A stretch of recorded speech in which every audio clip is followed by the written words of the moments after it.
my name is Tony. There's a 19th century urban legend known variously as the Vanishing Hotel Room or the Vanishing Lady. The premise has been the inspiration of several fictional works in popular media over the years. It's simply this: two people arrive somewhere, one goes missing, and all the evidence of the existence of the missing person has been eradicated. This leaves the remaining individual with a perplexing task of proving the existence of the missing person, and finding out what happened to them and why. No mean feat when no one else has apparently ever seen this person. All their belongings and physical traces have disappeared. The protagonist ends up questioning themselves and doubting their sanity. Hitchcock used it in part as a plot device for The Lady Vanishes in 1938. Anthony Thorne's 1947 novel So Long at the Fair was made into a relatively successful film in 1950, directed by soon-to-be Hammer stalwart Terence Fisher. It starred Gene Simmons, Dick Bumgarner, and David Tomlinson. The storyline involves a brother and sister on holiday in Paris. Brother mysteriously disappears to the point even his hotel room has ceased to exist, and everyone denies he was ever there. Sister rumbles off her nut, trying to get to the bottom of it all. Title originates from the nursery rhyme "Oh dear, what can the matter be?" about a beau who pops out for a pint of milk or something and fails to return. Either he's done a runner or come to grief. Usually, in the real world, when such things happen, they've just got cold feet and legged it the hell away from the bitch on their case. Oh dear,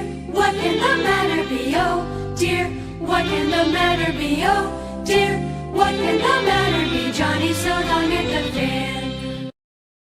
Why am I droning on about it? Well, it crops up in Hammer's 1963 vampire shocker and subject of this review, The Kiss of the Vampire. It's one of a number of eclectic components that figure in the narrative of what turned out to be an early case of the studio taking steps to reinvent or at least repurpose vampiric lore and develop the genre. Like their previous venture into vampirism, The Brides of Dracula, the Count himself has nothing to do with it. Only this goes a step further and doesn't trade on his name at all. He doesn't even get a mention. This is a different breed of vamp, distinct from the Dracula lineage. It's one of those Hammer productions that captivated me as a kid, screened after the news at 10 on ITV. Every time it was reshown, I made every effort to watch it, a firm favourite then. Why exactly? Even to this day I'm not 100% certain, but it has some qualities that drew me back to it over time. Became something of a repeat viewing ritual. That said, I hadn't watched it for the best part of 20 years until the Blu-ray recently dropped in my lap. The remaster is visually and sonically splendid, glowing with all that cool Eastman colour lushness and benefiting from crisp clear audio. So here we go again. Things get off to a cracking start with a suitably morbid and edgy prologue. A funeral is taking place in a small village churchyard somewhere in Bavaria. In the distance, a male figure stands watching the proceedings. Two gossiping women notice him, and one of them assumes he, whoever he is, has probably been on the sauce again. The man approaches the graveside. He is Professor Zimmer, played by Welsh character actor Clifford Evans. He takes a shovel from the gravedigger, pauses whilst everyone wonders what he's going to do, then plunges it through the lid of the coffin. There is a splintering of wood, a piercing shriek, and blood wells up around the shaft of the shovel. The mourners run like motherfuckers, as you would. We see the face of the corpse in the coffin, and it's that of a young girl with vampire teeth. Roll intro credits and dramatic symphonic title music. Hammer moved the time frame along a bit for this one. Where their gothic horrors were usually set in the mid to late 1800s, here we're in the early 20th century. Honeymooning newlyweds Gerald and Marianne Harcourt, Edward D'Souza and Welsh actress Jennifer Daniel are travelling around the Bavarian countryside by motorcar. A 1903 de Dion Bouton Model Q no less. In the internet, great for finding out shit. They've run out of petrol. Considering the time and geography, I'm guessing the nearest motorway service station would be Paris circa 1946. See that cardboard chateau in the distance? Someone up there is watching them through a telescope. Gerald tells Marianne to remain in the safety of an open-plan car with no roof, windows or doors, whilst he goes to get help from, well, somewhere. Before he returns with a random peasant and horse, Marianne has a bit of a panic and sets off alone. She runs into Professor Zimmer, who demands she returns to the protection of the motorcar. What's the matter with these people? What sort of car are they seeing? It doesn't even offer protection against rain or bird shit.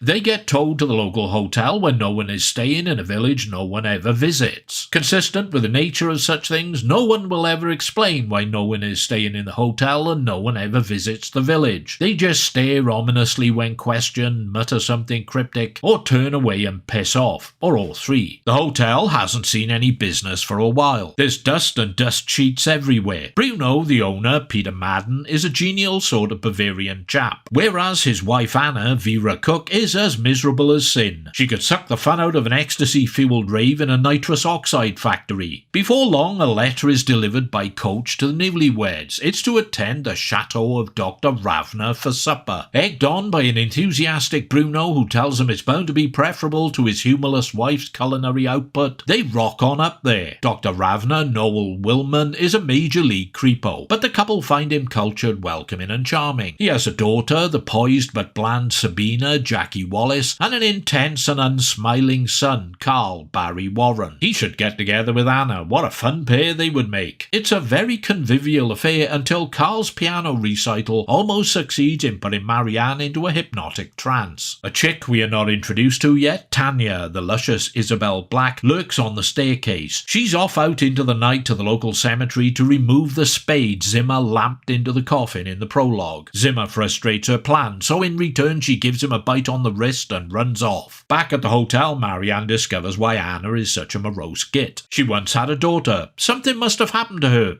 You think? That would explain all the snivelling, tears and clinical depression. Next morning, Carl and Sabina arrive at the hotel, in daytime, and request the Harcourts attend a grand masked ball at the Chateau Ravner. Carl and Sabina soon abruptly shove off though when Zimmer walks in and announces the overcast weather is brightening up. Seems they have some sort of aversion to being out and about in the sunshine. Aha! To cut a long story short, at the masked ball, Gerald is drugged by Sabina, and Marianne is tricked into being left alone in a room with Dr. Ravner. Ravner, who is a vampire, one of the undead, gives her a good old fanging. Next morning, a very hungover Gerald can't find his wife. Oh dear, what can the matter be? And now we're into So Long at the Fair territory. Carl accuses him of being a drunken disgrace and party wrecker, insists he came to the chateau alone and uninvited, and denies all knowledge of Marianne, then has him ejected by a burly henchman. Walking back to the hotel, Gerald tries to flag down a coach, which runs him over. Shit, his day's going really well. Not to worry, Zimmer, who has an unnerving habit of popping up all over the place, finds him and carries him to safety. Things don't improve when he wakes up in his hotel room. Bruno now denies all knowledge of Marianne. All her clothes and belongings are missing, and her name has vanished from the guest register. The local cop, complete with spiky helmet, every time I see one of those reminds me of Michael Caine in The Last Valley, is reluctant to do anything, believe anything, or accuse a well-respected gentleman like Dr. Ravner of anything. Certainly not on the say-so of some foreign ponce with an imaginary wife. Last resort then, Professor Zimmer. Zimmer knows the score. He explains that Ravner is the leader of a satanic vampire cult. His own daughter was one of their victims, the girl in the coffin in the prologue, as was the daughter of Bruno and Anna. That'll be Tanya, that will. Ah, Tanya.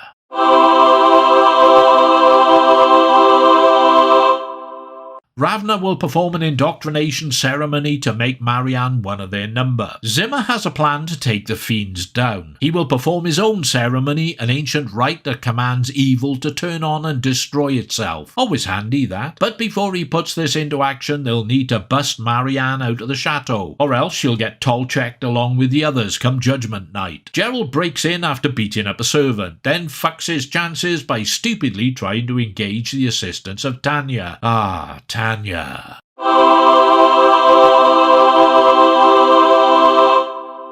Who grasses him to Ravner and family. Marianne is now under Ravner's control. She denies she loves Gerald and spits in his face. That's a rather vehement full stop to the relationship, I would say. The honeymoon is over. Tanya rips open Gerald's shirt and claws his chest. As she advances in full vampire mode, he breaks free and draws a cross on his pecs with the blood from his wounds. Tanya is repelled, and Gerald takes the opportunity to crack a henchman's nut open with a wooden stool. Zimmer pops up again and helps Gerald and Marianne escape. escape. Not before Gerald kills Ravna's main stooge by toppling a big stone pillar on him, and Zimmer seals the vampire cult in the chateau by drawing crosses on the door with some sort of black garlic paste mixture from the old Jamie Oliver cookbook. Yeah, because in common with all Bavarian chateaus, there's only one door in and one door out. Let it go, Tony. Zimmer begins his ritual of destruction. Ravna's cult members are panicking. He tells them not to worry. He establishes a psychic link with Marianne to draw her back to the chateau. She will be their hostage and protection. Only that plan bites the dust when Gerald and the local priest intercept her and halt her travel. Zimmer's ritual conjures a shitload of vampire bats who swarm the chateau. They surge inside and chow down on Ravna and his vampire cult, wiping them out. Marianne snaps out of her trance and is saved. The honeymoon is back on. Producer Anthony Hines wrote the screenplay under the pseudonym John Elder. He felt that Don Sharp would make a good fit as director, so offered him the job. Together, they developed something that sat outside of the Dracula series that had its own identity and headspace. To do this, a few traditions got the boot or a makeover. Setting it in the very early 20th century and introducing advances in technology with the motor car brought the legends a little bit closer to home. Predictably enough, the technology fails in this less developed backwater, and the modern married couple see the place and the locals as curiously quaint and eccentric. Thus, they're more likely to automatically dismiss odd behaviour and ignore cryptic warnings, which makes them even more unsuspecting of what's in store. Easy pickings for predators like Ravna and his cult. Ah yes, what a cult, as they say. The decision to cross-pollinate vampirism with the group activity of satanic ritual was an interesting one. For a change, the vamps are portrayed as social beings rather than one lone demonic antagonist on a jolly, which makes sense. Birds or bats of a feather flocking together, forming a power collective of evil on a recruitment drive, like a dodgy religious movement, the Mormons, Jehovah's Witnesses or Scientologists. Not just one individual bloodsucker with a fang to grind.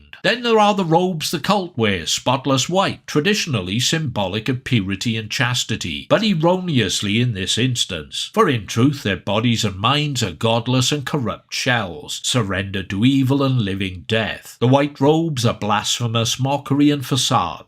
Another symbolic emblem is the striking scarlet dress Marianne is given to wear to the masked ball. It's the evocation of the Scarlet Woman, an image of seduction, code for danger and wanton feminine sexuality, the colour of blood, therefore synonymous with the holy female attribute of menstruation. Literally, for a vampire, she's set up as a metaphorical drink on a stick. There is a distinct sense of twisted eroticism when Ravna lays her down in her red gown and moves in to penetrate her. Her neck, with his fangs I mean. When she is reborn into the cult, she is naked. Nakedness is coyly suggested, of course, not explicit. This is 1963 after all. She's dressed by Ravna in a new, pristine white attire, as though he has cleansed and purified rather than just debased and infected her with a spiritual STD. There are weird juxtapositions and cultural subversions going on. Her transition from blushing bride to puppet acolyte is seen by Ravna and his followers as an ascension to a higher spiritual plane, when it's really a descent into depravity and bloodlust, wherein the soul is cold dead ashes and a savage hunger is all that remains. Sharp and Elder are playing with convention to quite subtle and persuasive effect. Almost subliminally so. Vampires walk in daylight now, when we're supposed to be safe from them. Not anymore. Sunlight they still can't stand, but that's in short supply in this gloomy enclave of Bavaria. It's a satisfying moment when Zimmer, a cruel gleam in his eye, informs Carl and Sabina the sun is coming out. He's telling them plainly and with some relish, "I've got your number, so you better run." There are moments that were powerful and shocking for the time. The prologue I've mentioned. Zimmer pouring alcohol over the bite on his wrist, then setting his hand on fire to sanitize the wound and kill the spread of infection. A callback to Peter Cushing searing his pierced neck with a branding iron in Brides of Dracula. Gerald smearing the blood on his chest to form a cross. And the finale, in which a load of rubber bats on strings attack to reveal a lot of bare female legs and white Bridget Jones' big pants. Best not to dwell on why you find this stimulating, guys. I mean, if you do. Of course, you may not.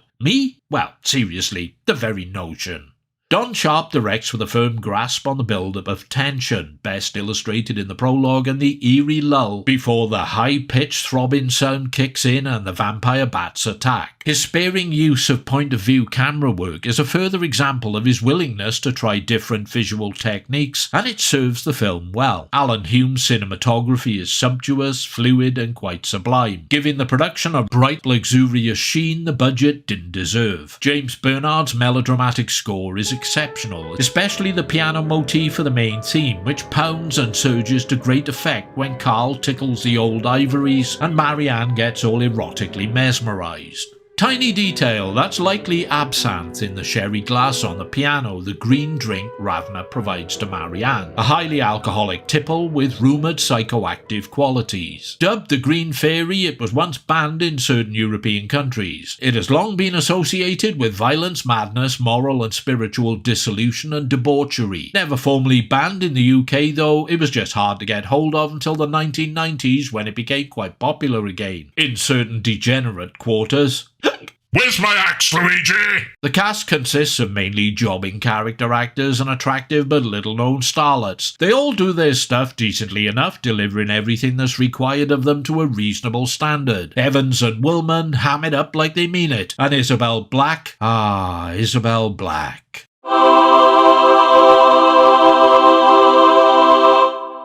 Is truly fantastically gorgeous and really should have been seen more often in more films and TV shows. Just for my personal indulgence, really. A lasting obsession of mine. One of many, sadly.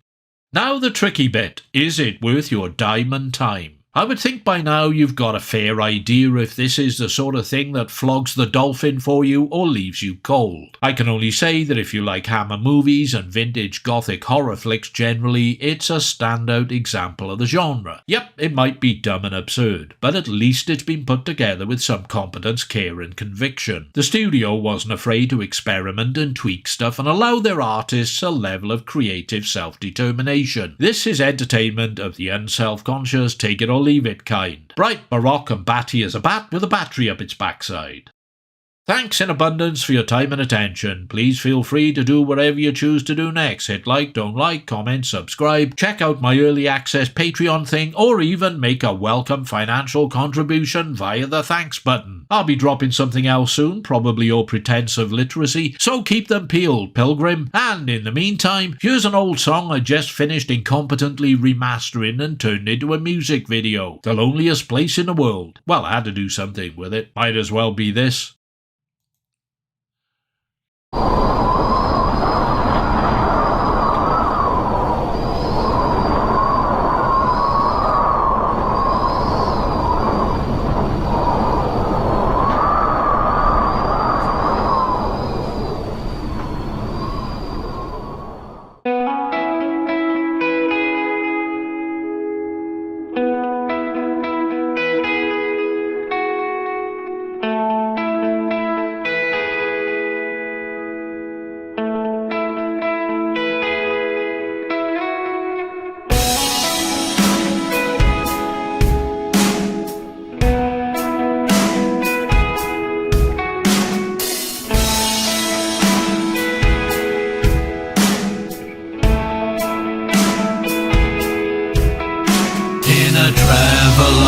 I can see from the top of a mountain.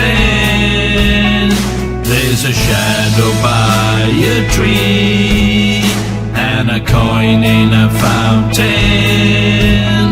And I wish that wasn't me, but there's no doubting. Lost in the landscape, I'm hanging about in.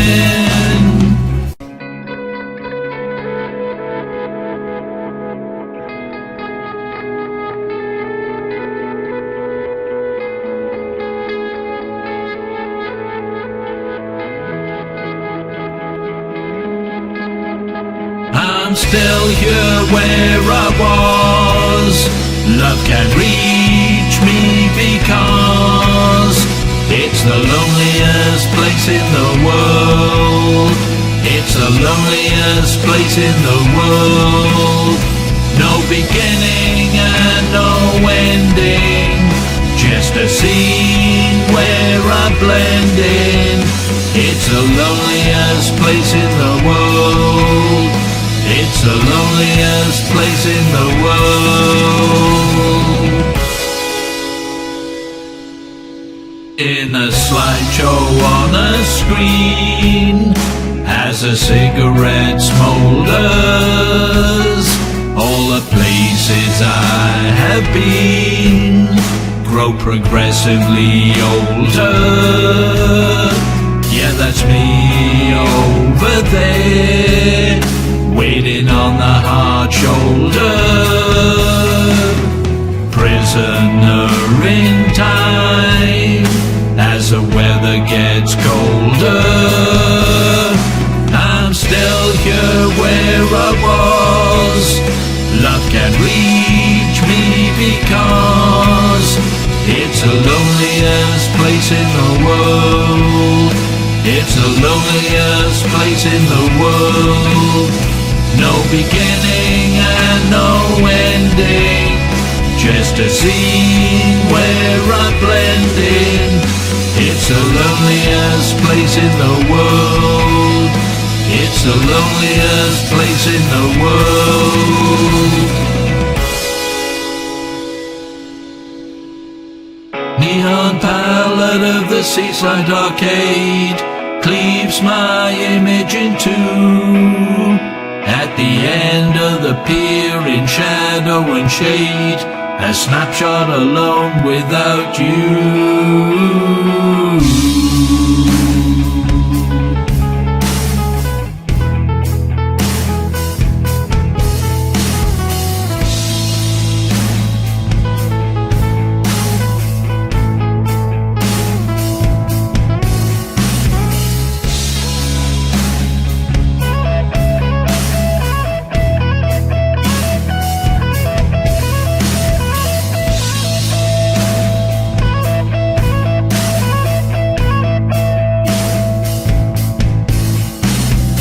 Travelogue I can see from the top of a mountain.